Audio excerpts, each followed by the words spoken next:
அண்ணாச்சி என்ன எப்போது நீங்க தப்பாக என்ன வேணாம். பொன்னால கட்டு போவேனோ என்று ஆராய்ச்சி பண்ண வேணாம். ஊருல உலகத்துல எங்க கதை போலது நடக்கலையா.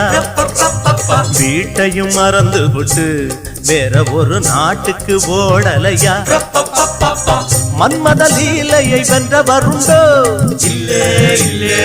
மங்கையில்லாதொரு வெற்றியும் உண்டோ இல்லே இல்லே. மன்மத லீலையை வென்றவருண்டோ மங்கையில்லாதொரு வெற்றியும் உண்டோ. காதல் நீடே பாடு ஏங்கூட. ஊரு விட்டு ஊரு வந்து காதல் கீதல் பண்ணாதீங்க. தம்பி இது